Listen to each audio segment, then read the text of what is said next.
Hey all, welcome to this new lesson. So we're going to start talking about the ways to develop your funk patterns and the ways to do it surface by surface. Some of the characteristics that might be involved in this style and the things to look out for and the things to start paying attention to from a technique standpoint. This particular lesson, we're going to start with the hi-hat. In previous lessons with the hi-hat, we had spoken about the different techniques that we use on the hi-hat. If you remember, we used the tip, some straight tip work. We used the body of the stick, a little bit more of a flatter stick work. And we also used the molar technique with accents. And we're going to incorporate all of that, but with some different patterns for the hi-hat. Now, there are endless amount of patterns, endless amount of independence, and many different characteristic ghost-noted patterns or ostinatos to use in this style. We are going to cover them in later lessons. In this lesson, we're going to just pick out a couple practical starting points to work with your strong time hand in order to work out some of these variations with not only just a basic beat, but some of the different techniques and tunings we had spoken about before. So we're going to just start from basic rhythm, and we'll talk about the right hand and how to approach some different 16th note oriented patterns that vary your approach to the funk style. So with this approach, we are going to start with a pattern that incorporates an 8th note and two 16th notes every grouping. 1 and a 2 and a 3 and a 4 and we're also going to incorporate some of the techniques we had spoken about before on the hi-hat. With the groove itself, we're going to keep it simple. Just a 1 and 3 on bass drum, 2 and 4 on the snare drum, and the dit dit dit dit dit dit pattern on the right hand. Now, what I'm going to do is sort of play in an older style, more traditional style at first, where we're using the tip of the stick, maybe a heel down on the bass drum, and the center of the snare for the snare drum, with this pattern, okay? And we'll keep it at sort of a medium speed.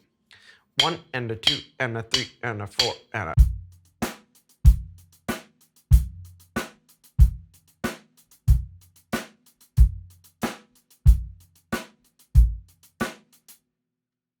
Now, if we start to think about the pitches and the tuning and the different approaches to these subgenres, we can factor in some of the things we spoke about in the previous lessons. So now what I'm going to do is I'll use more of the body of the stick, flatter on the hi-hat. I'll use that pulled back rim shot, and I'll use a heel up but back stroke on my right foot, and you'll get a similar groove, but it's just a little bit of a different approach, okay? 1 and a 2 and a 3 and 4.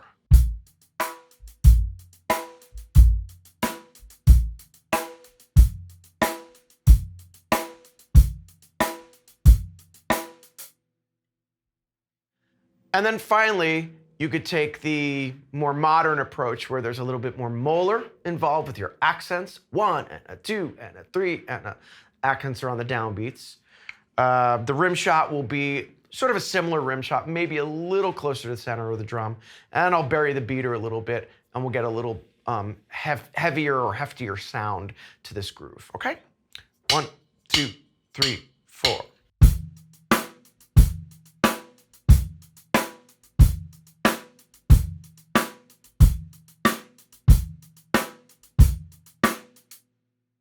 Now, a great example of that groove is Boogie On Reggae Woman by Stevie Wonder. And there's a couple of Stevie Wonder songs that have that type of groove to it. And it's just a beautiful feel, especially if you, again, start to fit it in with the type of music that you're going for. Maybe make it a little more raw, a little more open, or tighter if it's an older style, center of the drum, center of the hi-hat like we spoke about. So definitely mess around with that type of feel and the different tuning involved.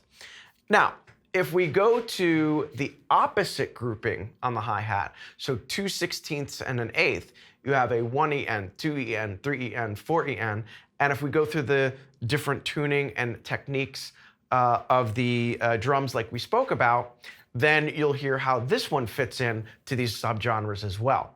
So let's do a basic version where we play the tip of the stick again, center of the hi-hat, center of the snare drum, and a heel down on the right foot.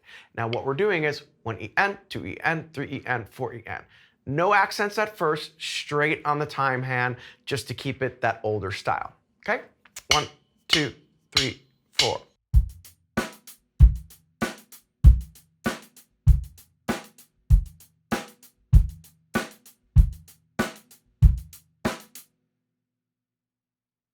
Following it up with the same next step as we did before. Use more of the flatter part of the stick, maybe a little more rim shot, twangier rim shot, and I'll bring my right foot back on the pedal to take the beater off the head. 1, 2, 3, 4.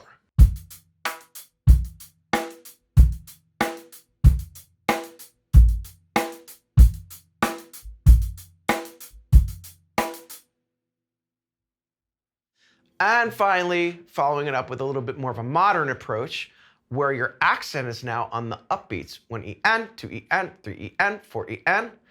And we're using the molar technique in sort of an opposite fashion. So instead of coming down on the downbeat, they're going to be used on the upbeat. 1 EN, 2 EN, 3 EN, 4 EN.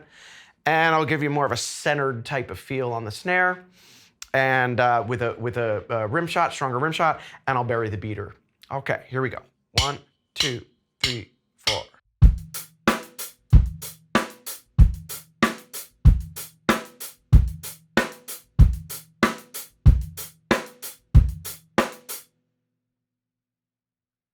So yeah, a similar type of approach as like the Stevie Wonder thing. It's just the opposite feel, but you can hear it's starting to just sound a little bit different than your normal rock approach. And again, having these different techniques and tunings and positioning where you're playing the drums make a really big difference. I want to cover one more thing that's slightly different. I want to cover a groove that incorporates all 16th notes on the right hand. 1 E and a 2 E and a 3 E and a 4 E and a. And some people might sort of call it a halftime groove or halftime 16th rock groove or whatever. But again, if you want to play it more of a funk style, you can go through these different tunings and approaches that I've been mentioning, and you could apply it as needed, all right? So we're talking about a 1 E and a 2 E and a 3 E and a 4 E and a in the right hand. I'll start with the tip, again, center of the hi-hat, center of the snare drum, and heel down on the right foot to give it that old sound. 1 E and a 2 E and a 3 E and a 4.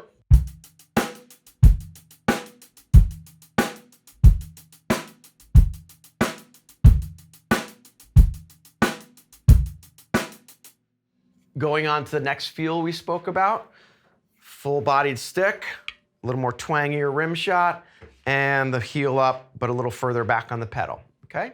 1, 2, 3, 4.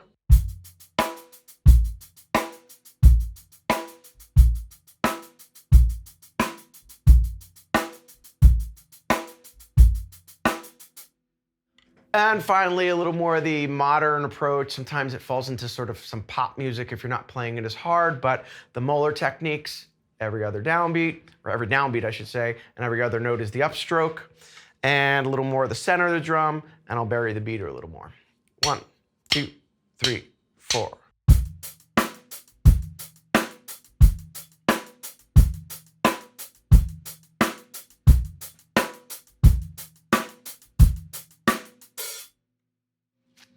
And that's a very common approach to a drummer like James Gadson. Plays a lot of 16th notes and really gives it that sort of loping, swingier 16th feel to the music. Really interesting stuff. So those are two or three good patterns you could start with on the hi-hat to approach just the beginnings of some of the patterns you're going to start moving around with the bass drum and the snare drum. And we're going to cover those in the next lessons.